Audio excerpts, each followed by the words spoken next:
Bonjour et bienvenue dans cette nouvelle vidéo dans laquelle nous allons parler des termes ADDS, c'est-à-dire des termes Active Directory, qui vont vous permettre d'appréhender au mieux le vocabulaire qui tourne autour de l'Active Directory. On parlera donc de contrôleur de domaine, JDC, de l'unité d'organisation, JOU, de la base de données AD, du schéma AD et des relations d'approbation. Les contrôleurs de domaine sont des serveurs qui exécutent le rôle ADDS. Et dans le cadre de ce rôle, il héberge et réplique la base de données Active Directory nommée ntds.dit et le dossier sysvol. Les contrôleurs de domaine exécutent également le service de centre de distribution de clés Kerberos qui se charge de l'authentification et d'autres services Active Directory ou encore le service DNS. Étant donné que l'authentification est critique pour l'entreprise, il va sans dire qu'il vaut mieux avoir au moins 2 contrôleurs de domaine disponibles. Ainsi, en cas d'indisponibilité de l'un, les clients peuvent accéder à l'autre.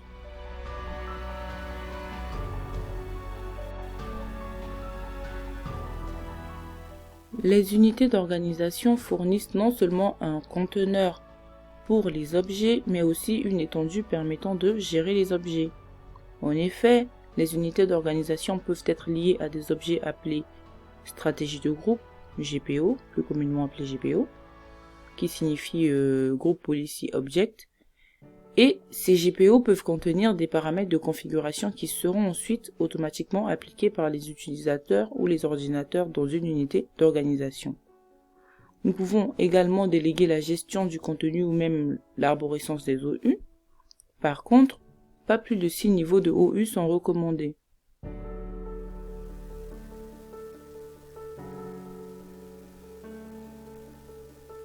Concernant la base de données Active Directory, l'AD est en fin de compte une base de données qui regroupe des configurations et des ressources d'une entreprise.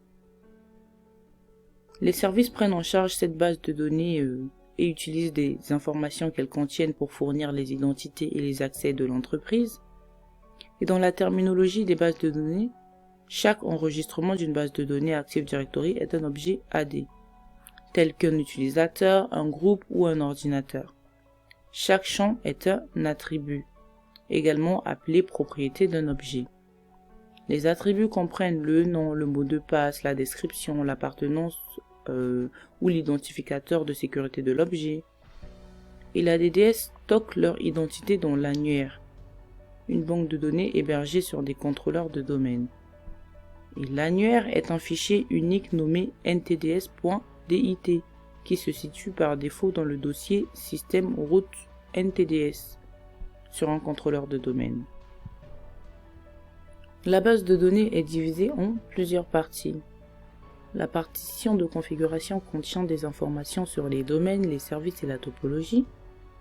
La partition de domaine est une partition particulièrement importante pour l'administration quotidienne car elle contient des données sur les objets au sein d'un domaine comme les utilisateurs, les groupes et les ordinateurs.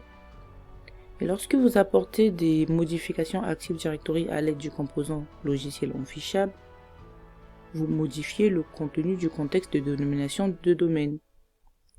Et la partition de domaine, si vous utilisez DNS intégré à l'AD, les zones DNS et les instruments des ressources seront stockés dans cette partition.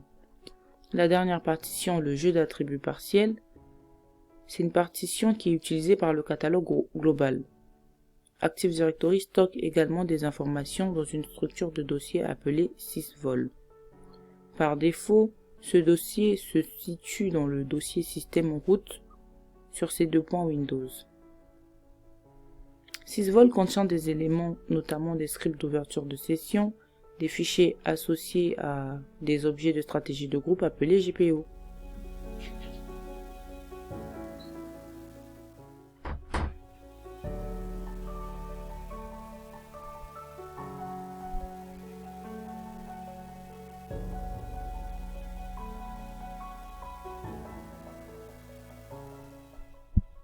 Maintenant, parlons de schéma Active Directory. Le schéma est souvent comparé à un modèle pour l'Active Directory Il définit les attributs et les types d'objets qui peuvent être stockés dans l'annuaire. C'est le schéma qui détermine le fait qu'Active Directory peut avoir des objets utilisateurs et que ces objets utilisateurs sont tenus d'avoir un nom de connexion. Éventuellement une adresse de messagerie aussi. Le conteneur objet classe définit les types d'objets qui peuvent être créés dans l'annuaire, y compris les utilisateurs et les groupes. Les classes d'objets sont associées à des attributs. Ces associations déterminent quelles classes d'objets ont tel attribut et lesquels parmi ces attributs sont obligatoires pour une classe d'objets particulière. Donc le schéma possède deux conteneurs principaux. Le conteneur attribut renferme les autres définitions de chaque attribut, prises en charge par l'AD. On parle d'étendre le schéma comme pour Exchange pour créer des nouvelles classes et attributs pour héberger sa configuration. Les attributs par contre sont indélébiles. Vous devez enregistrer une DDL sur le maître de schéma pour apercevoir l'outil d'administration. Relation d'approbation.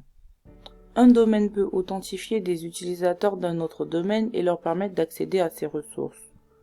Cela est rendu possible en établissant une relation d'approbation entre les domaines.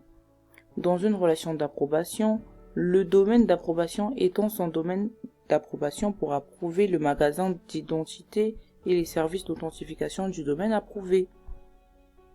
Les comptes utilisateurs dans le domaine d'approbation peuvent être mieux authentifiés et les identificateurs de sécurité des comptes utilisateurs dans le domaine approuvé peuvent être ajoutés à la liste des contrôles d'accès au domaine d'approbation. Dans une forêt, chaque domaine approuve tous les autres domaines. Par contre, dans les différents domaines ou forêts, vous devez établir manuellement les relations d'approbation.